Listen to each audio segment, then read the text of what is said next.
నమస్తే నేను మీ Rajendra. For the పీపుల్కి స్వాగతం. ఇక ఫర్ ద పీపుల్ టాపిక్ వస్తే నిన్నటి రిజల్ట్స్ చూసిన తర్వాత ప్రధానమైనటువంటి అంశం, ఒక మెసేజ్ వచ్చింది ఆంధ్రప్రదేశ్ నుంచి, ప్రపంచానికే వచ్చింది. ఏమిటా మెసేజ్? బూతుకు బూతు సమాధానం కాదని సహనంగా ఉన్న వాళ్ళను తేలిగ్గా చేసినటువంటి అనేక మందికి అద్భుతమైనటువంటి సమాధానం. ఎన్నికల్లో వేసినటువంటి ఓటు నిశ్శబ్ద విప్లవాన్ని తీసుకొచ్చింది అన్నటువంటిది కూడా అన్డిబేటబుల్ పాయింట్. అది కారణం, ఆంధ్రప్రదేశ్కి ఒక రకమైనటువంటి భయం, ఒత్తిడి ఇవి పెరుగుతున్నప్పుడు కొంత ధైర్యాన్ని తీసుకొచ్చింది. ప్రధానంగా చెప్పవలసింది ఎవరు అనంటే అమరావతి రైతులు. అంతేకాదు, ఆంధ్రప్రదేశ్లో ఉన్నటువంటి మహిళలందరూ ఒక ఛాలెంజ్ని తీసుకున్నారు. ఒత్తిడి పెరుగుతున్నప్పుడు, భయంతో వణికిపోతున్నారు అన్నటువంటి భావన పెరుగుతున్నప్పుడు, నో నథింగ్, ఇలాంటివేవి మమ్మల్ని ఏమీ చేయలేవు అని నిలబడిన వాళ్ళు ఆంధ్రప్రదేశ్లో మహిళలు మాత్రమే. అంతేకాదు, బూటుకాలతో తన్నిన, లాఠీలు ఒంటి మీద విరిగిన, గాంధేయ మార్గంలోనే నిశ్శబ్దమైనటువంటి ఒక ఉద్యమాన్ని తీసుకొచ్చినటువంటి ప్రతిభ, ఘనత ముఖ్యంగా ఆంధ్రప్రదేశ్ మహిళలకు దక్కుతుంది. దాంతోపాటు సుదీర్ఘకాలం ఉద్యమం చేసినటువంటి మహిళలు అమరావతిలో ఎంత దారుణమైనటువంటి పరిస్థితుల్లో కూడా ఒక్కరోజు కూడా తొందరపడి మాట్లాడాల, ఒక్క బూతు కూడా ఉపయోగించాల. వాళ్ళ కళ్ళ ముందే ముఖ్యమంత్రి వెళుతున్నా, మంత్రులు వెళుతున్నా, లేదా ప్రజాప్రతినిధులు వెళుతున్నా కూడా ఏ రోజు వాళ్ళకి ఆటంకం కలిగించాల. కారణం ఒకటే, గాంధేయ మార్గంలో మన బాధను తెలియచేయాలి, మన ఉద్యమాన్ని ముందుకు నడిపించాలి అన్నటువంటి ఒక కట్టుబాటుకు నిలబడినటువంటి అద్భుతమైనటువంటి ఒక ఉద్యమం అది. మరి చాలామంది అన్నారు, అరే ఆంధ్రోళ్ళకి పౌరుషం లేదా, ఏంటిది, ఇంత నిశ్శబ్దంగా ఉంటారేంటి, ఇన్ని మాటలు మాట్లాడతారు, మరి ఒక్కసారి కూడా బూతుకు బూతు సమాధానం చెప్పలేదేంటి అన్నటువంటి ప్రశ్నలకు సమాధానమే నిన్నట వచ్చినటువంటి రిజల్ట్స్. దీన్ని ఆఫ్కోర్స్ ఈ ఉద్యమాన్ని, ఈ సహనాన్ని, మహిళలకున్న పట్టుదలను మనం ఖచ్చితంగా ఈ దేశానికి తెలియజేయాల్సిన బాధ్యత ఉంది అని అనిపిస్తుంది. ఆ ప్రయత్నం చేద్దాం, అదే చర్చను చేద్దాం. ఇవాళ ఈ చర్చలో మనతో పాటు అమరావతి పరిరక్షణ సమితి కన్వీనర్ శివారెడ్డి గారు, అలాగే రాధిక గారు, అమరావతి రైతు ఉద్యమ నేత స్వరాజరావు గారు, అమరావతి జేఏసీ నేత. ప్రధానంగా ఇవాళ అమరావతిలో జరుగుతున్నటువంటిది ఒక పండుగేమో. బికాజ్ సుదీర్ఘకాలం ఒత్తిడి మధ్య, చీకటి మధ్య, బాధ మధ్య, అవమానాల మధ్య, అనుమానం మధ్య, రేపేమవుతుందో తెలియనటువంటి ఒక ఆందోళన మధ్య ఆ అధ్యాయం ముగిసినట్టుగా భావించే పరిస్థితి ఉన్నది. స్వరాజరావు నమస్తే. రాధిక్ గారు మీతో ప్రారంభిస్తా. రాధిక్ గారు ఎలా ఉన్నారు? ఎప్పుడు చూసినా, నేను ఎప్పుడు వచ్చినా మీ కళ్ళల్లో కన్నీళ్ళు, బట్ మీ గుండెల్లో మాత్రం ధైర్యం ఉన్నది. అది ఎప్పుడు నేను మర్చిపోలేనటి సంఘటన, అలాగే ఒక ఆత్మీయమైనటువంటి అనుబంధం కూడా అమరావతి రైతులతో.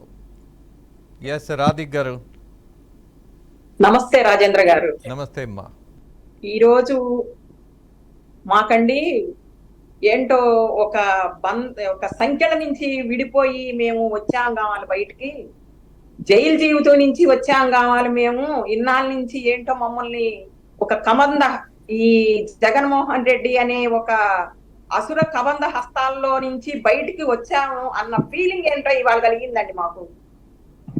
అసలు ఇవాళ మాకు ఎంత సంతోషంగా ఉందంటే,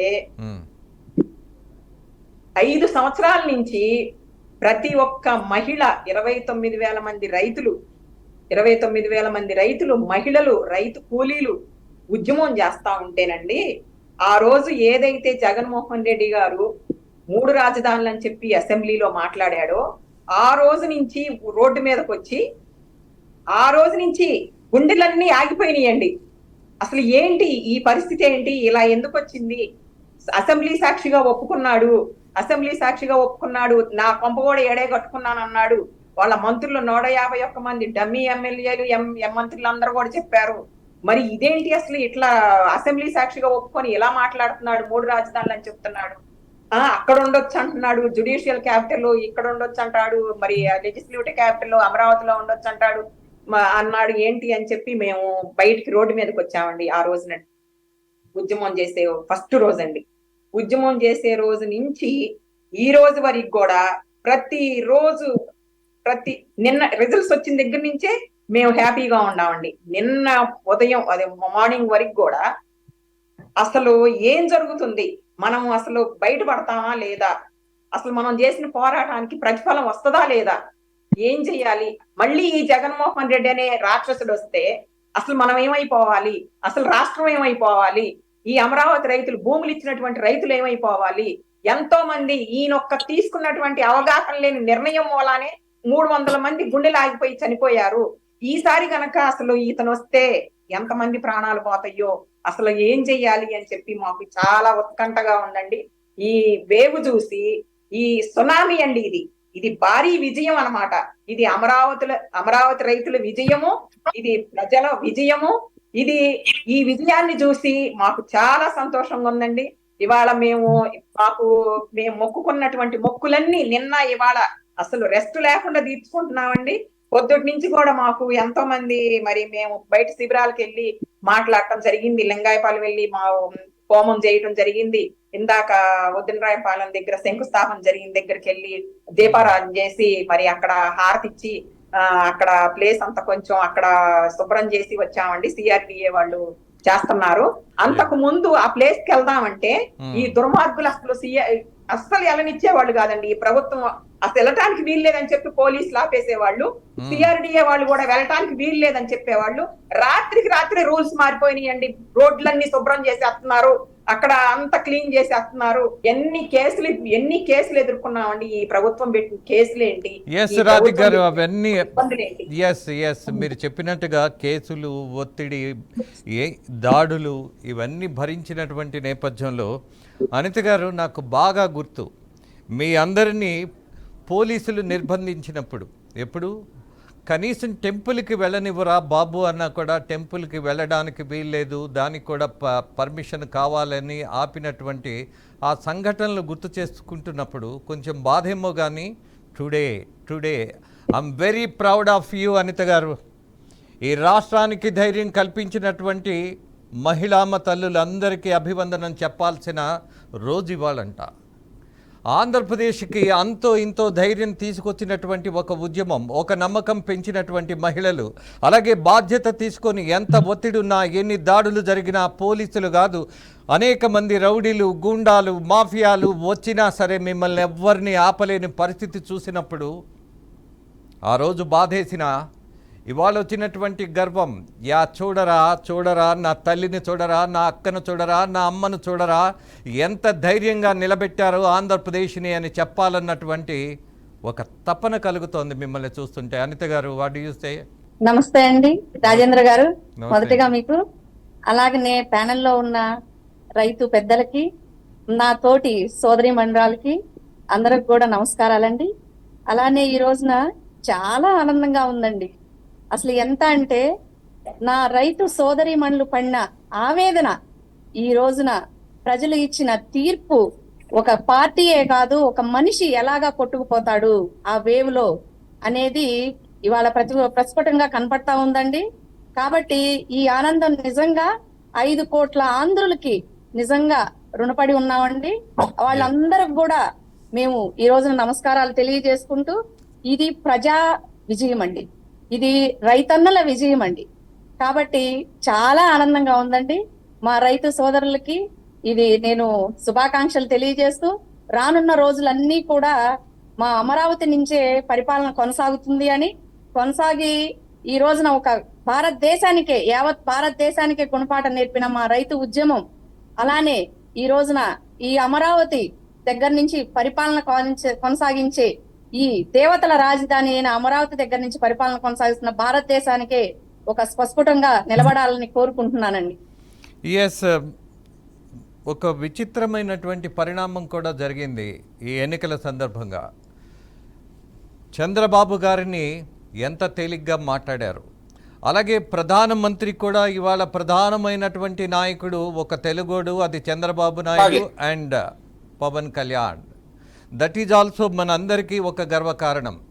భారతదేశాన్ని నిలబెట్టగలిగేటటువంటి శక్తి ఎవరికి ఉన్నదంటే తెలుగోడుకున్నది, మనవాడికున్నది, మనం ఎన్నుకున్న వాడికున్నది అన్నది అద్భుతం, మహాద్భుతం.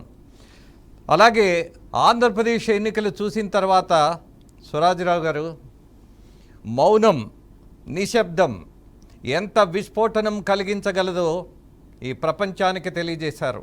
మౌనంగా ఉన్నారు కదా, వీళ్ళకి అసలు పౌరుషమే లేదు అన్నటువంటి వాదన చాలా కాలం నడిపించారు. ఎట్ ద సేమ్ టైం ఒక సామాజిక వర్గాన్ని, ఏంట్రా కమ్మోళ్ళని ఎంత అవమానిస్తుంటే ఒక కమ్మోడికి కూడా పౌరుషం లేదా అన్నటువంటి వాదన కూడా ఒక సామాజిక వర్గాన్ని టార్గెట్ చేస్తూ విభజన చేసే ప్రయత్నం కూడా చేశాం.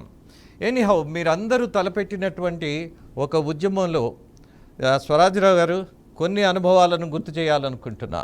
మీరు చేసినటువంటి పాదయాత్ర, 2 పాదయాత్రలు, రెండో పాదయాత్ర మాత్రం విపరీతమైన ఒత్తిడినే మీరు ఫేస్ చేసినట్టున్నారు. వాట్ యు సే స్వరాజ్రావు గారు? ముందుగా నమస్కారం అండి రాజేంద్ర గారు. ముందుగా బిఆర్కే ఛానల్ ప్రేక్షకులకి, అలాగే తోటి ప్యానల్ సభ్యులకి, వీళ్ళందరికీ నమస్కరిస్తూ యావత్ రాష్ట్ర ప్రజలకి ధన్యవాదాలు తెలియజేస్తున్నానండి. ఎందుకంటే మీరు ఇప్పుడు చెప్పినట్టు మీకు ప్రత్యేకంగా ఈ సందర్భంలో ఒక విషయం చెప్తున్నాను. మొదటి 100 రోజుల ఉద్యమంలో మీరు మాతోటి ప్రత్యక్షంగా మా మధ్యలో ఉండి ఈ ఉద్యమంలో పాల్గొంచుకున్నారు. మీకు అన్ని విషయాలు కూడా కూలంకషంగా తెలుసు, ఎంత ఒత్తిడికి గురయ్యాము, ఏ రకంగా వచ్చిందనేది. అట్లాగనే యావత్ భారతదేశంలో కానీ అంతర్జాతీయంగా కానీ వారు ఎవరైతే ఎక్కడైతే తెలుగు వారు ఉన్నారో వారందరూ కూడా మా మహిళలు ప్రారంభించిన ఉద్యమానికి మేము ఎట్లా నిలిచామో మా ఎరకమాల వాళ్ళు అంత ప్రోత్సాహం ఇచ్చి ఆ రకంగా నిలబడ్డారండి. ఇవాళ మీరు చెప్పేటువంటి నిశ్శబ్ద విప్లవం ప్రజలందరికీ కూడా విస్ఫోటం, నిజంగా విస్ఫోటం లాగానే వచ్చిందండి. సునామీ లాగా వచ్చింది. మాకు ఇట్లాంటి విజయం వస్తుందని మేమైతే నమ్ముకొని చేస్తా ఉన్నాం. ఈ 1631 రోజులు నిన్నటితోటి ముగిసింది. చీకటి రోజులు ముగిసిపోయినాయి. ఈ రోజుతోటి వెలుగు కిరణాలు బయటకు వచ్చినాయి ఆంధ్రదేశంలో. అట్లానే ప్రపంచంలో ఉన్న తెలుగు వాళ్ళందరూ కూడా ముఖం మీదకి నవ్వు వచ్చింది. అది నిజమైన నవ్వు మనసులోంచి బయటకు వచ్చిందండి.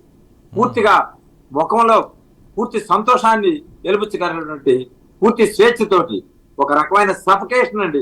మా అనుభవాలు మీకు తెలుసు, కానీ నేను చెప్తున్నాను. సఫకేషన్ అంటే ఊపిరాని పరిస్థితి. పొగబెట్టేసి గదిలో కూర్చోబెడితే ఎట్లా ఉంటుందో అట్లాగా. కానీ మేము మొదట్లో మీరున్నప్పుడు కూడా మేము మాట్లాడుతూ ఉండేవాళ్ళం. అన్ని రాజకీయ పార్టీలను సంప్రదించేవాడి. అట్లానే అందరి నాయకులు, అలాగనే కుల సంఘాలు, వేరే సంఘాలు ఎంతో మంది మా వెనకమాల నిలబడ్డారు. వాళ్ళందరికీ ప్రత్యేకమైన ధన్యవాదాలు తెలియజేస్తున్నానండి. ఆ తర్వాత మొదట్లో జరిగిన ఉద్యమం 100 రోజులు అయిన తర్వాత కరోనా వచ్చిందండి. ఆ కరోనాలో ఉద్యమాన్ని ఆపకుండా యూట్యూబ్ ఛానల్స్ ద్వారా ఉద్యమాన్ని నడిపామండి. ఆ తర్వాత కరోనా శాంతం పోకుండానే దేవాలయం టు న్యాయస్థానం టు దేవాలయం అనేది పాదయాత్ర పెట్టాము. అట్లానే ఉత్తరాంధ్ర పాదయాత్ర పెట్టాము.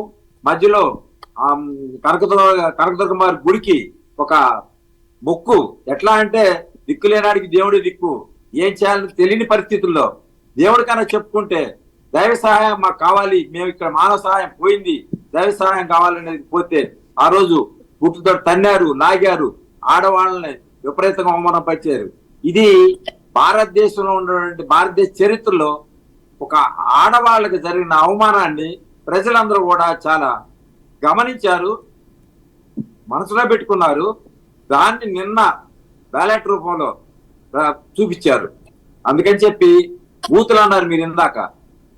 మనం ఆటవిక దశకి వెళ్తున్నావా, ముందుకెళ్తున్నావా, మనం ఏ పరిస్థితుల్లో ఉన్నా కూడా మర్చిపోయి అసెంబ్లీ అనే దేవాలయంలో మనం కూర్చొని ఏం మాట్లాడాలి, ఏం మాట్లాడకూడదో కూడా తెలియనటువంటి మూర్ఖులు, జ్ఞానం లేని వాళ్ళని కూడా నమ్మి ఓటేసి పంపించినందుకు వాళ్ళు వాళ్ళ విజ్ఞత మర్చిపోయి వాళ్ళ వికృత రూపాన్ని ప్రదర్శించితే ఆ వికృత రూప ప్రదర్శనానికి కౌంటర్ గా ఇచ్చినటువంటి బ్యాలెట్ తోటి బుల్లెట్ లాగా పేల్చి నిన్న ఇచ్చినటువంటి సమాధానమే ఈ నిశ్శబ్ద విప్లవం అండి.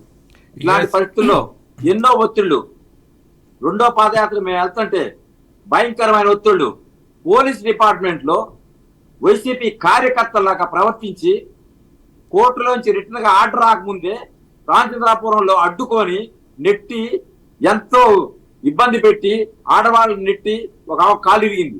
అట్లాగనే మొదటి పాదయాత్రలో ఇక్కడ నుంచి ప్రతి పోలీస్ స్టేషన్ లో కేసు ఫైల్ చేశారు. అట్లానే ఇటు పోయినప్పుడు రాజకీయ నాయకులు, వైసీపీకి సంబంధించినటువంటి పెద్దలు కొంతమంది బాధ్యత కలిగిన వాళ్ళు, ఎమ్మెల్యేలు, ఎంపీలు మా మీద ఫిజికల్ గా దాడి చేశారు రాజమండ్రిలో.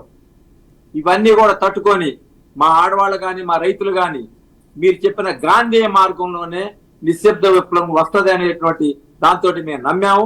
అదే దాన్ని మేము అనుసరించాము. ఆ అనుసరించిన ఫలితమే ఈ రోజు మనకి దక్కిన విజయం. రెండోది ఏంటంటే ప్రత్యేకంగా ఆ రోజు కనకతరక గుడికి వెళ్ళటమే కాదండి, అసెంబ్లీ ముట్టడి కానీ ఐబీఐ దిగ్బంధంలో కానీ ఎంతో మంది మాకు సహకరించి మాతోటి అందరి కలిసి మాతోటి కలిసిన రైతులందరూ మిగిలిన సోదరులందరూ కూడా మేము ఈ రోజు ఒకసారి గుర్తు చేసుకుని ధన్యవాదాలు చెప్తున్నాం.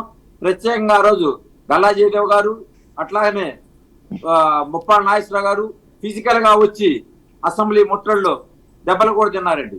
అట్లాంటివన్నీ కూడా గుర్తు చేసుకుని ఇవాళ ఆ కష్టాన్ని తీరిపోయి ఈ రోజు మేము వెలుగులోకి వచ్చాము. మేము చక్కటి పరిపాలన మాకు వచ్చిందనే పూర్తి నమ్మకంతో విశ్వాసంతో మేము ఉన్నాము. సురాజురావు చెప్పండి. ఒక్క విషయం మనము రాష్ట్ర ప్రజలందరికీ గుర్తు చేద్దాం. ఎందుకు వచ్చింది అమరావతి రైతులకు ఈ ఇబ్బంది, ఈ నరకం? కేవలం ఆంధ్రప్రదేశ్ రాష్ట్ర విభజన జరిగిపోయిన తర్వాత ఆంధ్రప్రదేశ్కు రాజధాని పెట్టుకోవడానికి గజం స్థలము లేనటువంటి పరిస్థితుల్లో ఆ రోజు ఉన్నటువంటి ముఖ్యమంత్రి ఏం చేయాలో తోచనటువంటి పరిస్థితుల్లో మీ ముందుకు ఒక నిర్ణయం తీసుకొచ్చినప్పుడు, దాన్ని అసెంబ్లీలో ప్రకటించినప్పుడు, ప్రతిపక్ష నాయకుడిగా ఉన్నటువంటి జగన్మోహన్ రెడ్డితో సహా ఏకగ్రీవ నిర్ణయం తీసుకున్నప్పుడు ఆంధ్రప్రదేశ్లో మొత్తానికి మీరొక్కళ్ళే నిలబడ్డారు. ఎవరి కోసం? ప్రజలందరి కోసం, 5 కోట్ల ఆంధ్రుల కోసం. అలాగే 5 కోట్ల ఆంధ్రుల కోసమే కాదు, బిడ్డల భవిష్యత్తు కోసం. మనం గనక మన భూమి రాజధాని నగరానికి ఇస్తే అద్భుతమైనటువంటి ఒక నగర నిర్మాణం జరుగుతుంది. ఈ రాష్ట్రానికి గౌరవం, ప్రతిష్ట, ప్రతిభ అన్నీ పెరుగుతాయని ముందుకొచ్చినటువంటి మహానుభావులు మీరంతా. మీ మీద జరిగినటువంటి దాడి మీరన్నట్టుగా దగ్గరగా చూస్తున్నప్పుడు నిజంగా కలమొదిలేసి ఒక గన్ తీసుకోవాలన్నంత ఆవేశం వచ్చేది. కానీ గన్తో గన్తో మనకెప్పుడు పరిష్కారం రాదు అన్నటువంటి ఒక విఘ్నత కలిగినటువంటి మీలాంటి వాళ్ళందరినీ చూసిన తర్వాత మీతో కలిసి ప్రయాణం చేయాలనిపించింది. బియాండ్ జర్నలిజం, మానవత్వం అనేది ఒకటి ఉంటుంది. మన అమ్మల్ని అవమానం చేస్తుంటే మనము కేవలం చర్చలకే పరిమితం కావాలా, వీళ్ళకి తోడుగా నిలబడి ధైర్యాన్ని పెంచాలి కదా అన్నటువంటి ఒకే ఒక నిర్ణయంతో స్వరాజ్రావు గారు మీరు గుర్తు చేసినట్టుగా నేను అక్కడి నుంచే రిజైన్ చేసి మీతో కలిసి చేసినటువంటి ప్రయాణం ఆ 4 నెలలు నా జీవితంలో ఒక అద్భుత అధ్యాయం. కారణం ఏంటంటే నేను ఎప్పుడు వచ్చినా ఇక్కడ కూర్చున్నటువంటి మహిళామ తల్లులే కాదు, పెద్దలు ఎంతోమంది మా రాజేంద్ర వచ్చాడు అనగానే నా బాధ్యత తెలియజేసింది. నా అమ్మ ఇక్కడ కన్నీళ్లతో ఉన్నప్పుడు నేను హైదరాబాద్కు వెళ్ళి నా వృత్తిని మళ్ళీ కొనసాగించటం, I don't think so it is good on my part అనుకున్నా. అందుకే బట్ ఇప్పటికీ చాలా గర్వంగా ఉంటా మీతో కలిసి నడిచినందుకు, మీతో కలిసి పంచుకున్నందుకు. Still I'm proud of you అని మళ్ళీ చెప్తున్నా. అలాగే మరొక విషయం, ఇవాళ ఆంధ్రప్రదేశ్లో మొత్తం ఆంధ్రప్రదేశ్కి ధైర్యం తీసుకొచ్చింది మీరే అనడంలో నాకు ఎలాంటి సందేహం లేదు. ఎప్పటి నుంచి ప్రభుత్వం మారగానే 6 నెలలు కూడా కాకుండానే మీరందరూ ఆందోళనకు గురైనటువంటి ఒక ప్రకటన 3 రాజధానులు అని.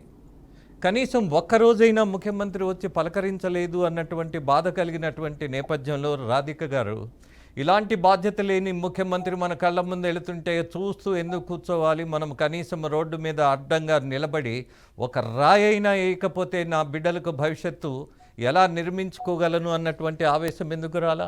కారణం ఏంటి? ఇది మన లక్ష్యం. గాంధేయ మార్గంలో చేద్దాం అనుకున్నాం కానండి, ఏ రోజు కూడా అసలు మా సిద్ధాంతం ఏంటంటే ఎప్పుడు కూడా హింసకి ప్రేరేపించడంలో మనం సాధించేది ఏమీ లేదు. మనం మనం నిదానంగా మనం ఎంత అణుకుగా ఉద్యమం చేసుకుంటూ మన బాధల్ని ప్రపంచానికి తెలియజేస్తూ, మన బాధల్ని బయటికి తెలియజేస్తూ, మన ఆవేదనని మనం ఏంటి అసలు ఈ రోజు ఈ రకంగా బాధపడుతున్నామంటే ఈ ప్రభుత్వం పెట్టినటువంటి అనాలోచితమైనటువంటి కారణం మూలాన ఈ రోజు మనం బయటికి రావాల్సి వచ్చింది.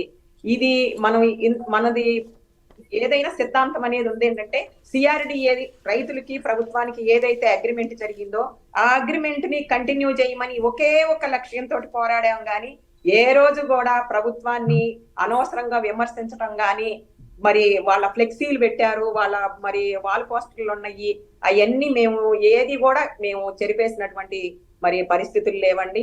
ఏ రోజు ముఖ్యమంత్రి గారు కేబినెట్ మీటింగ్ కి వెళ్తున్నా, అసెంబ్లీ సమావేశాలకు వెళ్తున్నా, మరి మమ్మల్ని జైల్లో పెట్టినట్టు ఆ శిబిరంలో నుంచి బయట ముళ్ళకంచెలేసేవాళ్ళు, మరి పరదాలు కట్టేవాళ్ళు, మరి ఎంతో మంది పోలీసుల్ని మా ముందు నిలబెట్టేవాళ్ళు. మా ఆవేదన అసలు ఈ ముఖ్యమంత్రికి ఎలా తెలుస్తుంది? అసలు తెలుసా తెలీదా? విననట్టు నటిస్తున్నాడా, వింటున్నాడా అని చెప్పి అసలు ఏం చెయ్యాలి మేము నినాదాలు చేసుకుంటూ బయట అక్కడ ఫుట్ పాత్ మీదకి వచ్చి ఆ జెండాలు పట్టుకొని జెండాలు ఊపుతా ముఖ్యమంత్రి చూస్తాడేమో ఒక ఆశతోటి, కనీసం జాలి కలిగిద్దేమో, కనీసం ఏదన్నా ఒక మనిషే కదా, రాక్షసుడు అని అప్పటి వరకు తెలియదు, కానీ రాక్షసుడు అన్నమాట. రావణాసురుడి కన్నా కూడా జగనాసురుడు అనే అతను ఇంకా పెద్ద ప్రమాదమైనటువంటి వ్యక్తి. అలాంటి వ్యక్తి అని మాకు తెలియదండి. ఏదో కనికరం చూపిస్తాడేమో అని చెప్పి బయట ఫుట్పాత్ మీదకి వచ్చి కూడా ఉద్యమం చేసి చూస్తాడేమో, మనం ఇంకా ఎందుకు వీళ్ళు ఉద్యమం చేస్తున్నారని కనీసం చూడకుండా, పలకరించకుండా, మేమేదో నేరం చేసిన వాళ్ళం లాగా, మేమేదో మరి ఒక టెర్రరిస్టుల లాగా వారికి కనిపించాం కానీ వారికి అలాంటి నేపథ్యంలో కూడా మేము ఫ్లెక్సీలు పగలగొట్టడం కానీ కారు మీద రాయేద్దాం అని ఆలోచన అసలు రాలేదండి మాకు. ఎంతసేపటికి గాంధేయ మార్గంలో చేద్దాము, మనము ప్రజల మద్దతు తీసుకున్నాము, మనం చేసేది న్యాయ పోరాటం, మనం చేసేది ధర్మ పోరాటం, మనం చేసేది ఎవరి ఆస్తులు ఇవ్వమని అడగట్లేదు, మనకి జరిగినటువంటి అగ్రిమెంట్ మాత్రమే కంటిన్యూ చేయమని అడుగుతున్నాము. ఈ ప్రభుత్వం ఇలాంటి ఆలోచనలతోటి మనల్ని బాధ పెడుతుంది అని చెప్పి మేము ప్రతి ఒక్క నాయకుడి దగ్గరికి, ప్రతి ఒక్క మరి ఎవరు పడితే వాళ్ళ దగ్గరికి రాష్ట్రం మొత్తం తిరిగి ఎక్కడికి ఎవరు వచ్చి మనకి ఉపశాంతిగా మనకి రాజధాని అమరావతి అని చెప్పి మాటలు చెప్తారో, ఓదారుస్తారో అని చెప్పి ఎదురు చూసి అలాగే మాకు ఏ కార్యక్రమం చేసినా కూడా, రాజధాని అమరావతిలో ఏ కార్యక్రమం చేసినా కూడా రాష్ట్ర ప్రజలందరూ కూడా మాకు చేయూతనిచ్చారు. వారికి అందినటువంటి వారికి చేయాల్సినటువంటి సహాయం సహకారాలన్నీ అందించారండి. మాకు అప్పుడు ధైర్యం వచ్చిందండి, అమరావతి ఎక్కడికి పోదు, వీళ్ళ మద్దతు కూడా మాకుంది, అమరావతి అంగుళం కూడా కదిలించలేడు, అమరావతి అనేది సిఆర్డిఏ చట్టం ద్వారా ఇక్కడ బలంగా ఉంది, ప్రభుత్వం అనేది ఏ నిర్ణయం తీసుకున్నా పదార్థాలు మార్చడానికి పదే మార్చడానికి అమరావతి ఏం కూరగాయల కొట్లు కాదు, ఇదేమన్నా ప్రతి ఇల్లు కాదు, కొంప కట్టుకుంటున్నానన్నాడు, చెప్పాడు. కేవలం కమ్మ కులాన్ని అనేది ఆపాదించి ఈ రాజధానికి తన స్వలాభం కోసం, తన వ్యక్తిగత ప్రయోజనాల కోసం, వ్యక్తిగత ద్వేషంతో అమరావతిని తరలించాలని చెప్పి మరి ఈ రోజు చంద్రబాబు నాయుడు గారి మీద ద్వేషంతో అమరావతిని నాశనం చేయాలనుకున్నాడు, నాశనం చేశాడు. 5 సంవత్సరాలు మరి ఒక్క రోజు కూడా అమరావతి ఇంకా చూడకుండా, అమరావతి రాజధాని అని చెప్పకుండా ఎంత విధ్వంసం చేశాడంటే, విధ్వంసానికి మారు పేరు జగన్మోహన్ రెడ్డి. అలాంటి విధ్వంసం చేసినా కూడా మొక్కవోని దీక్షతోటి, అకుంఠిత దీక్షతోటి గాంధేయ మార్గంలో ఉద్యమం చేశాము, సాధించుకున్నాం. ఒకే ఒక లక్ష్యం, జగన్మోహన్ రెడ్డిని గద్దె దించడమే మనం లక్ష్యంగా పెట్టుకున్నాం. పాదయాత్ర అయిపోయిన తర్వాత మేము పోరాడింది అసలు ఆ రోజు హైకోర్టు తీర్పు వచ్చిన తర్వాత అండి, మేము పోరాడిందల్లా జగన్మోహన్ రెడ్డిని గద్దె దించడము, జగన్మోహన్ రెడ్డిని రాష్ట్ర ప్రజలకి న్యాయం చేయాలి, మన అమరావతి భూములు ఇచ్చినటువంటి మనం రైతులకి న్యాయం జరగాలి అని చెప్పి న్యాయ దేవతలకు మొక్కుకోవటము, భగవంతుడికి మొక్కుకోవటం, అమ్మవారికి పూజలు చేయటము, కనకదుర్గమ్మ వారికి ఏంటి, మరి పోలేరమ్మ తల్లికి ఏంటి, గ్రామ దేవతలకి ఏంటి, న్యాయ దేవతకి ఏంటి, అందరికి కనపడిన దేవుళ్ళందరికీ నమస్కారం పెట్టుకుంటూ మా రాజధాని అనేది ఇది రాష్ట్ర ప్రజలకి మంచి జరగాలి. ఇది రాష్ట్రానికి రాజధాని లేకపోతే భూములు ఇచ్చినటువంటి రైతులు ఈ రోడ్డు మీద పడ్డాం. అన్నం పెట్టడమే చేతవు గాని మాకు హింస చేయటం చేత కాదు. ఈ గాంధేయ మార్గంలో చేసే ఉద్యమాన్ని ముందుకు తీసుకెళ్లి జగన్మోహన్ రెడ్డి అనే అసురుణ్ణి వధించాలి. ఒకే ఒక లక్ష్యంతోటే పోరాడామండి. ఈ రోజు లక్ష్యం నెరవేరింది. సైలెంట్ గా చేశారండి. తుఫాను ముందు గనక ప్రశాంతత ఎలా ఉంటుందో ఈ రోజు ప్రతి ఒక్కరికి ద్వేషం ఉంది జగన్మోహన్ రెడ్డి మీద.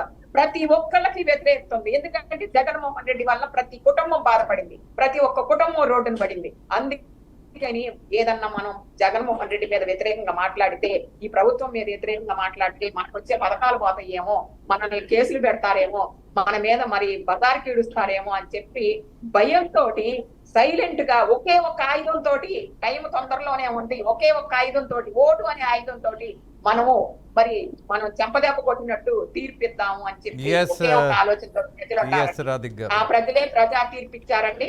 ఇవాళ అసలు బాగా చరిత్రలో ఎప్పుడు ఎరగనటువంటి భారీ విజయాన్ని ఈ రోజు ప్రజలు ఇచ్చారండి ఈ జగన్మోహన్ రెడ్డి. రాజేంద్ర గారు ఏదైతే ప్రజలకి ఇతను ఇచ్చాడో అదే రిటర్న్ గిఫ్ట్ జగన్మోహన్ రెడ్డికి ఇచ్చారండి. జగన్మోహన్ రెడ్డికి ఇచ్చారు. జగన్మోహన్ రెడ్డి మమ్మల్ని అయితే ఎలాగైతే ప్రజల్ని రోడ్డు మీద వేశాడో అలాగే ఇవాళ ప్రజలు జగన్మోహన్ రెడ్డిని రోడ్డు మీద వేశారు. 9 సీట్లు 10 సీట్లు ఇచ్చి నువ్వు పక్కనుండు, నువ్వు ప్రతిపక్ష హోదాకు కూడా నువ్వు పనికిరావని చెప్పి ఈ రోజు ప్రజలందరూ కూడా తీర్పిచ్చారండి. రాధిక్ గారు, ఇక్కడ ఒక విషయం గుర్తించాలి మనం. ఇప్పుడు జగన్మోహన్ రెడ్డి అనే నాయకుడి గురించి పెద్దగా గుర్తు చేసుకోవాల్సిన అవసరం లేదు. బట్ జరిగినటువంటి 5 సంవత్సరాల్లో మీరు పడ్డటువంటి బాధ, మీ కన్నిటికి సమాధానం ప్రజలు అందరూ కలిసి ఇచ్చినటువంటి ఒక నిర్ణయానికి పరిగెత్తాల్సిన పరిస్థితి వచ్చింది. మీరు అన్నట్టుగా ప్రతిపక్ష నాయకుడి హోదా కూడా లేదు. 151 నుంచి ఎక్కడికి పడిపోయారు అనంటే ఆ సంఖ్యను చూసి సిగ్గుతో చచ్చిపోతున్నారు. కారణం వాళ్ళు చేసుకున్నటువంటి స్వయంకృత అపరాధం. దాంతోపాటు ఆంధ్రప్రదేశ్ ప్రజలు నిరూపించింది, ముఖ్యంగా అమరావతిలో ఉన్నటువంటి మహిళలు నేర్పింది ఏమిటి అనంటే ధైర్యాన్ని, నమ్మకాన్ని, సహనాన్ని. అలాగే మౌనంగా ఉంటే అదేదో చేతగాని తనం అనుకునే వాళ్ళకి సమాధానం మాత్రం అద్భుతంగా ఇచ్చారు అన్నటువంటి పాఠం మాత్రం బాగా నేర్పారు. ఇది అద్భుతం. అమరావతి అనగానే ఒకప్పుడు పచ్చటి పొలాల మధ్య ప్రశాంత జీవనం ఉండేది. బట్ ఎప్పుడైతే అమరావతి రైతులందరూ కలిసి ఒక దీక్షగా, ఒక ప్రతిజ్ఞగా, ఒక తపస్సుగా వాళ్ళ భూములు ఇచ్చారో ఆ రోజు నుంచి వాళ్ళకి కనపడింది పచ్చటి పొలాలు కాదు, ఎడారి లాంటి భూములు. అలాగే అనేకమైనటువంటి సమస్యలు, ఒత్తిడి.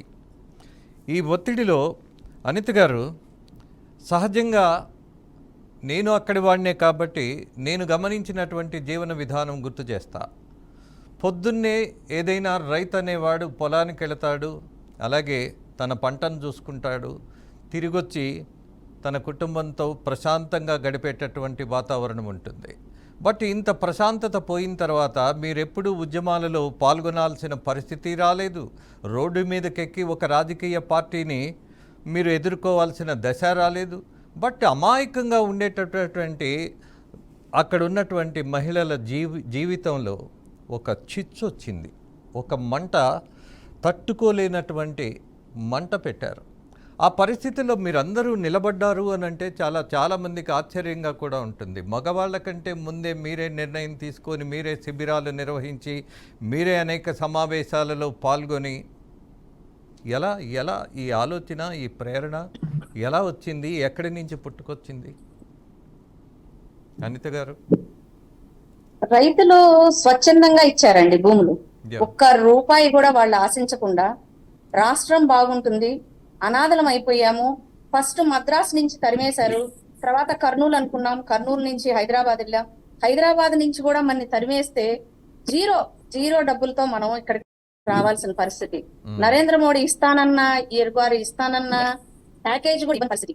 ఇలాంటి పరిస్థితుల్లో చంద్రబాబు నాయుడు గారు నిజంగా అండి ఒక అపర చాణక్యుల్లాగా ప్రజల దగ్గరికి వెళ్ళి అడిగి, ఆయన ఎంతో ఓర్పుగా అసలు అమ్మా మీకు నేనున్నాను, మీ భూములు ఇవ్వండి, మీకు డెవలప్ చేసి చూపిస్తాను, మీ పిల్లల భవిష్యత్తు భావితరాలు బాగుంటుందనే ఒక్క నమ్మకంతో, ఆ మాటతో, ఎంతో విశ్వాసంతో వాళ్ళ తరతరాల భూమిని వాళ్ళు నిజంగా దానం ఇచ్చినట్టు ఇచ్చారండి. అది కూడా ఏ విధంగా ఇచ్చారంటే సిఆర్డిఏ అప్రూవలే కాకుండా జగన్మోహన్ రెడ్డి గారు అపోజిషన్ లో ఉన్నప్పుడు ఆయన అనుమతి, చంద్రబాబు నాయుడు గారి అనుమతితో వాళ్ళు భూములు ఇవ్వడం జరిగింది. అయితే చంద్రబాబు నాయుడు గారు ఓడిపోయినా కూడా ఆయన ఎంత క్రమశిక్షణతో, ఎంత ఓదార్పుతో ఆయన రైతుల్ని ఓదార్స్తూ, ఎంతో ఓర్పుతో ఆయన రైతులకి అండగా నిలబడిన విధానం గాని, అలాగనే జగన్మోహన్ రెడ్డి మోసం అండి. అసలు నిజంగా నేను ఇక్కడే ఇల్లు కట్టుకుంటున్నాను, నేను ఇక్కడే జీవనం కొనసాగిస్తున్నాను, పరిపాలన ఇక్కడి నుంచే సాగిస్తున్నాను అని చెప్పి వాళ్ళని మోసం చేసి నిలువున అసెంబ్లీ సాక్షిగా అందరం 5 కోట్ల ఆంధ్రులు చూస్తున్న సాక్షిగా ఆయన మోసం చేసిన విధానం, ఇవన్నీ చూసిన తర్వాత ఇలాంటి పరిపాలకులు మనకు అవసరమా? నిజంగా ఆంధ్ర రాష్ట్రానికి నిజంగా మంచి బాటలు వేసే వాళ్ళేనా కాదు అని చెప్పేసి అందరం నిర్ణయించుకున్న తర్వాతే మేము ఇల్లు కదిలి బయటికి రావడం. రైతుల పక్షాన న్యాయం ఉందండి. వాళ్ళు న్యాయంగా వాళ్ళు ఇచ్చిన విధానం గాని, వాళ్ళు కట్టుబడిన తీరు గాని, లేకపోతే వాళ్ళున్న ఓర్పు గాని, శాంతియుత మార్గాన్ని ఎంచుకున్న విధానం గాని, ఇవన్నీ చూసుకున్నట్లయితే నిజంగా వాళ్ళకి ఎందుకు అండగా ఉండకూడదండి? ఎందుకు ఉండకూడదు? కాబట్టి అందరూ కూడా ఆ రోజు కలిసి కదిలి వచ్చాము, వాళ్ళకి అండగా ఉన్నాము. నిజంగా మీరు చెప్పిన విధంగానే ఈ రోజున ఆంధ్ర రాష్ట్ర ప్రజలందరూ కూడా మరి చివరి వరకు ఓటు రిజల్ట్ వచ్చే వరకు కూడా అమరావతి రాజధాని, రైతులకి నిజంగా న్యాయం జరగాలి, మనం ఏ వర్గం వాళ్ళం కానీ, ఏ కులం వాళ్ళం కానీ, ఏ ప్రాంతం వాళ్ళం కానీ సుఖంగా లేము, ఉండము అని నిర్ణయించుకున్న తర్వాత వాళ్ళు ఓట్లు వేయడం, ఓటుతోనే వాళ్ళ తీర్పు చెప్పడం జరిగిందండి. ఈ రోజు చూసాము, ఆడవాళ్ళని కనుక ఇబ్బంది పెట్టిన ఆనాటి రాముడు కాలం నుంచి ఈ రోజు వరకు కూడా ఎలాగా పతనం అవుతున్నారు అన్నది ఒక వైఎస్ఆర్ కాంగ్రెస్ యొక్క చరిత్ర మళ్ళీ తిరగరాసిందండి. ఈ రోజున మన రామాయణ కథని మళ్ళీ తిరగరాసిందండి. కాబట్టి ఎప్పుడూ కూడా చరిత్ర మర్చిపోకూడదు, ఆడవాళ్ళని కానీ తోటి వాళ్ళని కూడా ఇబ్బంది పెట్టకూడదు, నొక్కు వేసే విధానం ప్రజాస్వామ్యంలో అసలు పనికిరాదండి. ఆ మాట్లాడితే అణగారే విధానం, చంపేయడం, కేసులు పెట్టడం, ఇళ్లలో ఉన్న వాళ్ళని బయటికి లాగడం, క్యారెక్టర్ అసోసియేషన్ చేయడం, కుటుంబ సభ్యుల్ని చేయడం, ప్రజాధనాన్ని నిర్వీర్యం చేయడం. ఒక్కసారి అమరావతి వెళ్తే అండి, ఎస్ఆర్ఎం యూనివర్సిటీ కానీ విట్టు కానీ కలకలాడే విధానము ఈ రోజు ఉన్న పరిస్థితి. అలాగనే ఎంత ప్రజాధనం నిర్వీర్యం అయిపోయిందండి, ఎంత ప్రజాధనం. ఇవాళ ఎమ్మెల్యేల బిల్డింగ్లు కానీ, మినిస్టర్ బిల్డింగ్లు కానీ ఎలా నిర్వీర్యం అయిపోయినాయి ఈ రోజున సెంట్రల్ ఆఫీసర్స్ బిల్డింగ్స్ కానీ నిర్వీర్యం అయిపోయినాయి. అదంతా ఎవరిదండి? ప్రజాధనం. ప్రజలు, రైతులు స్వచ్ఛందంగా ఇచ్చారు, బాబు గారు కట్టారు. కానీ వీళ్ళు చేసిన విధానం, వీళ్ళ ప్రవర్తన, వీళ్ళ మాట తీరు అసలు నిజంగా హర్షించదగ్గింది కాదండి. వీళ్ళు నిజంగా రాష్ట్రంలోనే కాదు, మనుషుల మధ్య కూడా ఉండదగిన వ్యక్తులు కాదనేది నా అభిప్రాయం. అనిత గారు, స్వరాజ్రావు గారు, మరొక విషయం కూడా మనం ఇక్కడ ప్రస్తావించాల్సిన పరిస్థితి ఉన్నది. మీరందరూ ఒక చట్టాన్ని నమ్మారు, ఒక శాసనసభలో తీసుకున్న నిర్ణయాన్ని చట్టబద్ధంగా అమలు చేయాల్సిన పరిస్థితి ఉన్నది అన్న దాంట్లోనే మీరు నమ్మి ముందుకొచ్చి భూములు ఇచ్చిన తర్వాత మీరు ఫేస్ చేసినటువంటి ఇబ్బంది, చట్టాన్ని నమ్మితే కూడా ఇంత ఇబ్బందా, ఇంత నరకమా? ఒక ప్రభుత్వాన్ని నమ్మి రైతులు ముందుకొచ్చి భూములు ఇస్తే ఇంత దారుణం ఏంటి అన్న పరిస్థితి కూడా కనిపిస్తోంది కదా. ఇది ఒక అనుభవం. ఎక్కడో పొరపాటు జరిగింది స్వరాజ్రావు గారు, అందుకే 5 సంవత్సరాలు కాదు, దరిదాపు ఎన్ని రోజులు మీరు నరకం అనుభవించారో. నిజంగా మీతో పాటు భగవంతుడు ఎందుకు ఇంత శిక్ష విధించాడో కూడా అనిపిస్తూ ఉంటుంది. బట్ ఫైనల్గా అయితే మీరందరూ గెలిచారు. ఏమిటి సార్, న్యాయ దేవతని నమ్ముకునే ఆ రోజున చట్ట ప్రకారం బాబు గారు, చంద్రబాబు గారు అడిగినప్పుడు మా పరిస్థితి ఏమిటి, ఇంత లాంగ్ టైంలో డెవలప్మెంట్ జరిగేటప్పుడు మా పరిస్థితి ఏమిటి అని అడిగామండి ఆయన బాబు గారిని. అడిగితే దీనికి సక్రమైన చట్టాలు చేసి అసెంబ్లీలో బిల్లులు చేసి దాన్ని చేస్తామన్నారు. అట్లా అసెంబ్లీలో బిల్లు పెట్టారు. అపోజిషన్ లీడర్ ఉన్నటువంటి ఆ రోజున ఉన్నటువంటి ఆయన కూడా క్లియర్ గా దీనికి 30,000 భూమి కావాలి, గ్రీన్ ఫీల్డ్ రాజధాని కావాలని చెప్పారు. అది అట్లాగనే సెంట్రల్ లో ఉన్నటువంటి మోడీ గారు కూడా దానికి మద్దతు ఇచ్చారు. కాబట్టి వీటన్నిటి నమ్మి చట్టాలు చేస్తారు, మనకి ఎటువంటి ఇబ్బంది లేదని చెప్పి 29,000 కుటుంబాలు 34,000 ఎకరాల భూమిని ఈ కృష్ణానది ఒడ్డున ఇవ్వటం అనేది మాకు ఆ రోజు చట్టాల మీద నమ్మకంతో ఇచ్చామండి. కానీ చట్టాలను మార్చి సిఆర్డిఎస్ చట్టాలు మార్చడం, వేరే వేరే చట్టాలు మార్చడం, ఏమి చేసినా కూడా మేమైతే న్యాయదేవత మీద నమ్ముకొని న్యాయదేవతతోటి ప్రయాణం చేద్దాం అని చెప్పి న్యాయపరంగానే మేము వెళ్ళామండి. ఆ దేవుడి దయ వల్ల మాకు చాలా మంది లాయర్స్ మాకు చాలా అనుకూలంగా, మాకు చాలా ఉదారంగా చేసి పెట్టారు. అట్లానే అన్ని కోర్టుల్లో కూడా మాకు మ్యాండమస్ జడ్జిమెంట్ వచ్చింది 3/23/23న. అట్లానే వచ్చినా కూడా చట్టాలన్నీ కూడా పక్కకు నెట్టేసి రాజధాని విధ్వంసమే ఏకైక లక్ష్యంగా సెంటు భూములు అని చెప్పి, R5 జోన్ అని చెప్పి, ఇట్లా దళితులకి కౌళ్ళు ఇవ్వకుండా, రైతులకు కౌళ్ళు ఇవ్వకుండా, దళితులకి వాళ్ళకుండా అసైన్ ల్యాండ్స్ మీద వాళ్ళకి హక్కులు కల్పించకుండా అనేక రకాలుగా సిఐడి ఎంక్వైరీ అని చెప్పి ఇట్లా నానా హింస పెడతా వచ్చారు. ఈ రోజు కూడా పోయిన 2 సంవత్సరాల కౌళ్ళు మాకు ఇంతవరకు రాలేదండి. దళితులకి అనేక రకాలైనటువంటి ఇబ్బందులు పెట్టారు. దళితుల్ని వాళ్ళ భూమి మీద హక్కులు వాళ్ళకి లేకుండా చేశారు. ఈ రోజు కూడా ఎంక్వైరీ అని చెప్తారు, దాన్ని తేల్చరు, ఏది చెప్పరు. ఇట్లాంటి పరిస్థితుల్లో కూడా మేము ఎక్కడ చెక్కు చెదరని ధైర్యంతో న్యాయస్థానాలని నమ్ముకున్నాం. న్యాయదేవత ప్రకారం వచ్చింది 3/3/23 వచ్చినటువంటి 22లో వచ్చినటువంటి జడ్జిమెంట్ ని మళ్ళా సుప్రీంకోర్టులో సవాల్ చేయటం, మేము దాంట్లో కూడా ఉంటాము. ఇట్లాగా చాలా పరిణామాలు. స్వరాజ్ గారు చెప్పండి. ఇప్పుడు ఇక న్యాయ పోరాటం అవసరం లేదేమో? న్యాయ పోరాటం అవసరం లేదంటే అండి, ఇవన్నీ కూడా సుప్రీంకోర్టు, హైకోర్టు, తర్వాత లోకల్ గా మా ఆడవాళ్ళ మీద, రైతుల మీద పెట్టిన దగ్గరగా రమారామి 3,000 కేసులు ఉన్నాయి. That is okay. బట్ అమరావతికి సంబంధించి అమరావతి రైతులకు జరగవలసినటువంటి న్యాయబద్ధమైన హక్కుతో కూడినటువంటి విషయాల మీద ఇంకా ఐ డోంట్ థింక్ సో ఇంకా కోర్టులో పెద్ద కొట్లాడవలసిన పరిస్థితి ఉండదేమో. కొట్లాడవలసింది ఏంటంటే దానికి ఒక ముగింపు తీసుకొచ్చేదాకా కోర్టును ఫాలో అవ్వాలని మనం, అది రాష్ట్ర ప్రభుత్వం నుంచి అఫిడవిట్లు వేయాలి, మనం దాంట్లో వెళ్ళాలి. ఇవాళ కూడా ఈ జగన్మోహన్ రెడ్డి వర్గం వాళ్ళు ఇంకా మేలకుండా ఊరుకుంటారా లేదా చూడాలి. పోయినసారి కూడా ట్రిబ్యునల్లో కానీ, గ్రీన్ ట్రిబ్యునల్లో కానీ, అట్లానే కోర్టులో కానీ చాలా కేసులు వేసి ఇబ్బంది పెట్టారు. పోయిన 5 సంవత్సరాలు 14 నుంచి 19 వరకు కూడా పనులు కానీ ఇక్కడ ఆపారు. ఇవాళ మళ్ళా రేపు 24 నుంచి 29 లోపల ఈ 1 సంవత్సరం 2 సంవత్సరాల్లో కోర్టులోంచి చక్కటిగా క్లియర్ గా చేసుకొని ఈ రాజధానికి అడ్డంకులు ఏమైనా ఉంటే అన్నింటినీ క్లియర్ చేసుకొని ప్రభుత్వం మేము కలిసి ఇవన్నీ సాల్వ్ చేసుకోవాల్సిన అవసరం మాత్రం ఉందండి. సుప్రీంకోర్టులో కూడా.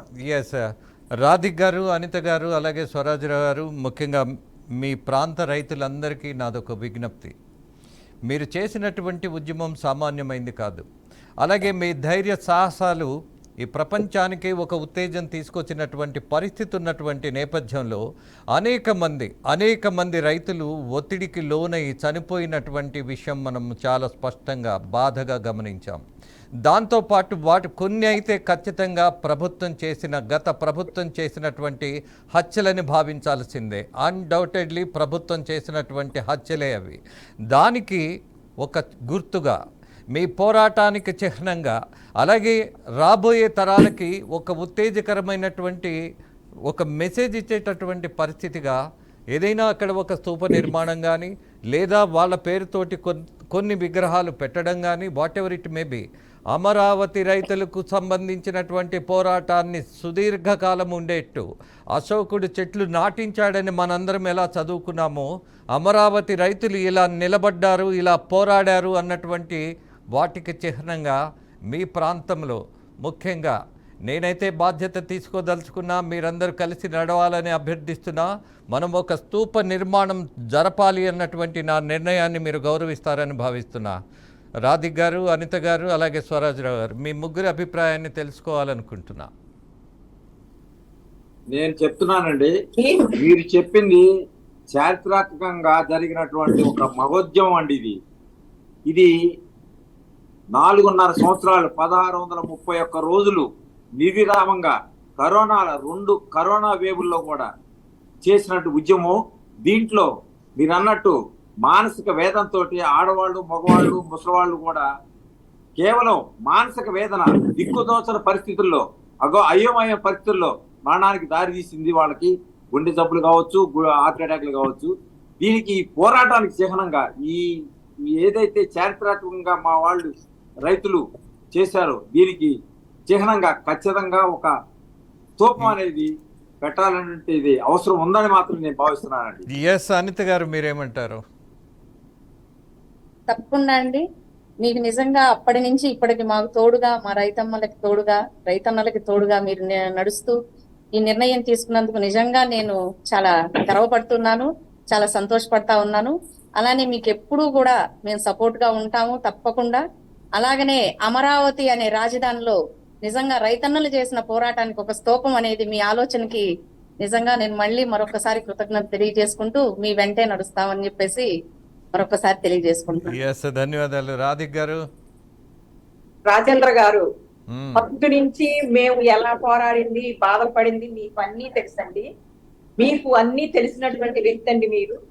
మీకు ముందుగా కృతజ్ఞతలు తెలియజేస్తున్నామండి. అసలు మీరు ఏదైనా సరే అమరావతికి సంబంధించి మీరు ఏ పని చేసినా, ఏ కార్యక్రమం తలపెట్టినా అండి, మా అమరావతి రైతులందరం కూడా మీ వెంటే నడుస్తామండి. మాకు మీరు మొదటి నుంచి కూడా అండగా ఉన్నారు, మాకు ధైర్యంగా ఉన్నారండి. మాకు అదే చాలండి. మీరందరూ కూడా చేసినటువంటి కృషి వల్లే ఇవాళ అమరావతి కూడా కదలకుండా ఇక్కడే ఉందండి. మీ అంటే మేము నడుస్తామండి. మాది ఒక్కటి వినపం అండి. ఇప్పుడు ఈ ప్రభుత్వం ఏర్పడిన తర్వాత కూడా అండి, పవన్ కళ్యాణ్ గారి యొక్క సూచనలు సలహాలు తీసుకొని బీజేపీ కేంద్రం యొక్క సహకారంతో ఇక్కడ కేంద్ర ప్రభుత్వానికి రావాల్సినటువంటి సంస్థలను కూడా తొందరగా త్వరితగతిగా అభివృద్ధి చేసుకొని రాజధానిని అభివృద్ధి చేసి రాజధానిలో ఉన్నటువంటి రైతులకు ఇచ్చినటువంటి ప్లాట్లని డెవలప్ చేసి ఇవాళ ముళ్ళకంచెలేంటి ఒక అడవిలాగా మారిపోయిందండి. దాన్ని కూడా మీరు తొందరగా అభివృద్ధి చేసి మీ ప్రభుత్వం చేసేటట్టుగా మీరు కూడా కొంచెం మాకు వెన్నంటి ఉంటానండి. ఎస్ మీకు ఒక్క విషయం చెప్తా. ఇవాళ ఉన్నటువంటి ప్రభుత్వం మీరు నమ్ముకున్నది, మీరు నిర్మించింది, మీరు ధైర్యాన్ని పెంచింది. ఇవాళ ప్రభుత్వం మీది. ప్రభుత్వం అంటే మీరే. నిర్ణయం తీసుకోవలసింది ఎవరైతే పాలనాధికారులు పాలకులు ఉన్నారో వాళ్ళ నిర్ణయాలన్నీ మీకు తగినట్టుగానే తీసుకునే పరిస్థితిలో మీరు వాళ్ళందరినీ మలుచుకున్నారు. అలాగే పవన్ కళ్యాణ్ గారు కానీ లేదా చంద్రబాబు గారు కానీ ఇంక్లూడింగ్ మోదీ గారు కూడా మిమ్మల్ని కాదని ఇవాళ ఒక గీత దాటే పరిస్థితి లేదమ్మా, అస్సలు లేదు. ఏదైతే మన హక్కున్నదో రాజధాని నగర నిర్మాణానికి మాట ఇచ్చినటువంటి వాళ్ళు ఇవాళ తప్పుకోగలిగే పరిస్థితి లేదు. దట్టు ఇవాళ ఆంధ్రప్రదేశ్ కేంద్ర ప్రభుత్వానికి వెన్నెముకగా నిలబడుతున్నటువంటి సత్యం మనం గమనించిన తర్వాత ఏదైనా పనుంటే బాబు గారిని అడగాల్సిందే కానీ మన పని గురించి బాబు గారు అడగాల్సిన పరిస్థితి లేదు. మన ముఖ్యమంత్రికి ఆ దశ లేదు. ఇవాళ మన ముఖ్యమంత్రిని ఏదో చెప్తున్నారు. అవునండి, ఇప్పుడు మామూలుగా మనం అంత బ్రతిలాడుకోవాల్సినటువంటి అవసరం లేదండి. కానీ మామూలుగా కొంచెం అంతా బాగుండి రాజధాని అనేది బాగా కట్టుదిట్టంగా ఈ ప్లాట్లు గాని రైతులకు బాగా న్యాయం జరిగేటట్టు రాష్ట్రం బాగుండేటట్టుగా కొంచెం మీరు కూడా ఏదన్నా నడుస్తుంటే మీ వెంట మేము నడుస్తామండి. తప్పకుండా. ఇప్పుడు మీడియా బాధ్యత ఏంటి అని అంటే ఒక సమస్య ఉన్నప్పుడు దాన్ని విశ్లేషించటం, దానికి ప్రజలకు చేరవేయటం, ప్రజలను అవసరమైతే ఒక నడక, ఒక నడత, ఒక నిర్ణయం తీసుకునేటటువంటి ప్రయత్నంగా మేము ఉండాలి. అలాగే న్యాయ నిర్ణేతలు ఎస్ తప్పకుండా అమ్మా. మీరు నాతో నడవడం కాదు, మీతో నేను నడుస్తా, మీతో నేను నడిచా. అలాగే మీతో కలిసి కూర్చున్నప్పుడు ఇవాల్టి కూడా మీ చేతులు, మీ స్పర్శ, మీ ప్రేమ, మీ చూపు, మీ ఆశ, మీ బాధ, మీ దిగులు, మీ ఒత్తిడి ఇవన్నీ దగ్గరగా గమనించినప్పుడు ఎంత బాధ అంటే, ఎంత నరకం అంటే అది మామూలు విషయం కాదు. ఎవరు అర్థం చేసుకున్నా చేసుకోకపోయినా మనకు అనవసరం. కానీ నేను అన్నట్టుగా మన బిడ్డలు మన ఊళ్ళో మన స్తూపం మనం నిర్మించిన స్తూపం వైపు వెళ్ళినప్పుడు మా అమ్మ ఇక్కడ ఉద్యమానికి నిలబడింది అని మీ బిడ్డ చెప్పుకుంటే, అలాగే ఏ తెలుగోడు వచ్చినా అక్కడ నిలబడి వీళ్ళు ప్రపంచానికి ఒక సాహసాన్ని చూయించారు అన్నటువంటి విషయాన్ని చేరవేస్తే, అలాగే రైతులు అనంటే తీసుకునేవాళ్ళు కాదు, ఇచ్చేవాళ్ళు, బతికించేవాళ్ళు, అలాగే అన్నం పెట్టేవాళ్ళు, అన్నదాతలు ముందుకొచ్చి భూమి ఇచ్చినటువంటి నేపథ్యంలో వాళ్ళందరినీ భిక్షగాలుగా మార్చినటువంటి రాజకీయాన్ని మీరు మార్చారు. ఇవాళ మీరు కళ్ళు తెరిపించారు. మిమ్మల్ని పొగట్టం కాదు, అసలు మీరనేది కాదు, వ్యవస్థను మార్చినటువంటి మరొక వ్యవస్థ. ఆ వ్యవస్థ ఏంటి అని అంటే అమరావతిలో ఉన్నటువంటి ధైర్యం, అమరావతిలో ఉన్న వాళ్ళల్లో స్ఫూర్తి, అలాగే అందరూ కలిసి కులాలకు అతీతంగా, మతాలకు అతీతంగా అందరూ కలిసి నిలబడినటువంటి ఈ నేపథ్యంలోనే ఇవాళ ప్రభుత్వానికి మీరు ఇచ్చినటువంటి ప్రేరణతోనే. ఎస్ స్వరాజ్రావు గారు, ఈ శుభ సమయంలో మేము చాలా మందిని కూడా గుర్తు చేసుకోవాల్సిన అవసరం ఉందండి. అందులో ప్రధానంగా తెలుగుదేశం నాయకులు చంద్రబాబు గారు, వారి అంటూ ఉన్నటువంటి తెలుగుదేశం నాయకులు పవన్ కళ్యాణ్ గారు కంచెలు కంపలు దాటి వచ్చి మాకు సపోర్ట్ చేశారు. అట్లానే ఆ రోజు బీజేపీ పార్టీ ప్రెసిడెంట్ కన్నా లక్ష్మణ గారు వచ్చి సీడ్ యాక్సెస్ రోడ్లు పెట్టారు. అట్లానే సిపిఐ నాయకులు రామకృష్ణ గారు, సిపిఎం నాయకులు, తర్వాత కొలికిపూడి శ్రీనివాసరావు గారు, బాలకోటయ్య గారు, అట్లానే మరి మేడం భాగ్యరావు గారు, ఇట్లా అనేక మంది ఇంకా పేర్లు చెప్పకపోయినా ఎవరు ఏమనుకోవద్దు. వాళ్ళందరినీ కూడా ఇవాళ వారి పేరున కూడా ధన్యవాదాలు చెప్తూ ఇవాళ రుణం మేము రుణపడి ఉన్నామని చెప్తున్నామండి. అంత ధైర్యాలు ఇచ్చారు మాకు. వీళ్ళందరికి కూడా మేము ఎప్పుడు కూడా రుణపడి ఉంటామని చెప్పి మాత్రం మీకు చెప్తున్నానండి. అట్లానే ఈ స్తూపం విషయం వస్తే ఈ చారిత్రాత్మక అవసరం ఎంత ఉంది, దాన్ని గుర్తెరిగి మీరు ముందుకు వచ్చినందుకు మీకు మరొకసారి కృతజ్ఞత తెలియజేస్తున్నాను. అట్లానే మీరు ఎట్లాగైతే మాకు ఇచ్చారో అట్లానే అనేక రకాలైన ప్రింట్ అండ్ ఎలక్ట్రానిక్ మీడియా వాళ్ళు చాలా రకాలుగా ఆ రోజు నుంచి ఈ రోజు దాకా కూడా మాకు ఎన్నోముక నిలిచి వెనకమాల నిలబడి అనేక ఛానల్స్ వాళ్ళు, ప్రింటింగ్ మీడియా, ఎలక్ట్రానిక్ మీడియా వాళ్ళందరూ వచ్చినటువంటి వీళ్ళందరూ కూడా ధన్యవాదాలు ఈ సందర్భంగా తెలియజేస్తున్నానండి. ఇప్పుడు మీరు ఏ రకమైనటువంటి కార్యక్రమం పెట్టినా కూడా దానికి మీకు పూర్తిగా మేము సహకరిస్తామండి. ఎస్, అదే నేను కోరుకుంటున్నది. ఇది మీకోసమో నా కోసమో కాదు, మన అమ్మల కోసం, మన సోదరుల కోసం, అలాగే మీ అందరూ చేసినటువంటి తపస్సు లాంటి ఈ అద్భుతమైనటువంటి విజయాన్ని సాధించినటువంటి నేపథ్యంలో మరొక విషయం కూడా గుర్తు చేస్తారు. రాధిక్ గారు, అనిత గారు, అలాగే స్వరాజ్రావు గారు ఎన్టీఆర్ యూనివర్సిటీ పేరు మార్చేశారు. మార్చేసిన తర్వాత నిన్నేం జరిగిందో తెలుసా? వైఎస్ఆర్ అని పేరు పెట్టినటువంటి ఆ పేరును తీసేసి నిన్నే మళ్ళీ ఎన్టీఆర్ అన్నటువంటి పదాలను అక్కడ పెట్టేశారు. అలాగే వైజాగ్లో కావాలని చెప్పేసి అడ్డంగా డివైడర్ను మూసేస్తే ఒక పార్టీ వాళ్ళు తీసేసినటువంటి వాళ్ళు అక్కడ ప్రజలు. అలాగే అమరావతి అనే పదం ఉన్నది చూడండి, రామనామం కంటే గొప్పదని భావించాల్సిన పరిస్థితి వాళ్ళ దేశానికి మీరు నేర్పినటువంటి విషయం. కాబట్టి అక్కడ ఖచ్చితంగా ఒక స్తూపం నిర్మించాల్సిందే, ఎవరు కాదన్నా అవునన్నా. అఫ్కోర్స్ మీకు ఒక చిన్న భయం ఉంది కదా, ఇంకా గత పార్టీ ఏదైతే ఉన్నదో పాలకపక్షంగా వైఎస్ఆర్సీపీ వాళ్ళు ఏమైనా చిన్న కొర్రీలు వేస్తారేమో మళ్ళీ అమరావతి నిర్మాణం మీద అని. Nobody can do it. అలాగే మన అందరం కూడా చెప్పాం, రండిరా, ఎవడు అమరావతిని ఆపుతారో చూస్తాం రండి అని మీరందరూ సవాలు విసిరినప్పుడు ఇవాళ చూశారుగా విజయం. ఎంత అద్భుతమైనటువంటి విజయం అనంటే ఆంధ్రప్రదేశ్లో కాదు, ఈ ప్రపంచంలో ఎక్కడా ఇంత ఒత్తిడి మధ్య బతుకుతూ ఒక్క రాయి వేయకుండా, ఒక్క బూతు మాట్లాడకుండా, ఒక్కళ్ళని కూడా హింసించకుండా, ఒక్కళ్ళని కూడా రోడ్డు మీద గల్లా పట్టుకొని ఆపకుండా మా ధ్యేయం ఇది, మా హక్కు ఇది అని పోరాడినటువంటి రైతులకు, అమ్మలకు, సహోదరులకు అందరికీ మరీ ఈ సందర్భంగా ఒక జర్నలిస్ట్గా బాధ్యత కలిగినటువంటి మీ కుటుంబ సభ్యుడిగా ధన్యవాదాలు తెలియజేస్తూ ఈ ధైర్యాన్ని మరింత పెంచాలని ఆశిస్తూ, అలాగే మనం తీసుకున్నటువంటి నిర్ణయం మాత్రం ప్రభుత్వానికి తెలియజేసి ఎక్కడ భూమి ఇస్తారో ఆ పని నేను చూసుకుంటా. బట్ దాని తర్వాత జరగవలసిన కార్యక్రమంలో మనం అక్కడ ఎలా అయితే అమరావతి నిర్మాణానికి కొబ్బరికాయ కొట్టి పూజ చేసి మీరందరూ నిలబడి ఒక తపస్సులా భావించారో దాన్ని రేపు మనం శిలా పలకం అనండి, శిలా స్తూపం అనండి, what ever it may be, త్వరలో ఆ కార్యక్రమాన్ని మనం నిర్వహించేటటువంటి రోజు కోసం వేచి చూద్దాం. మీ ముగ్గురికి ధన్యవాదాలు తెలియజేస్తూ, మరీ కృతజ్ఞతలు కూడా తెలియజేస్తూ, అలాగే ఎన్నికల్లో మీరందరూ తీసుకున్నటువంటి నిర్ణయాన్ని అభినందిస్తూ, ఆంధ్రప్రదేశ్ ప్రజలందరితో పాటు మీకు కూడా ప్రత్యేక ధన్యవాదాలు తెలియజేస్తూ ముగిస్తూ మీ రాజేంద్ర. నమస్తే.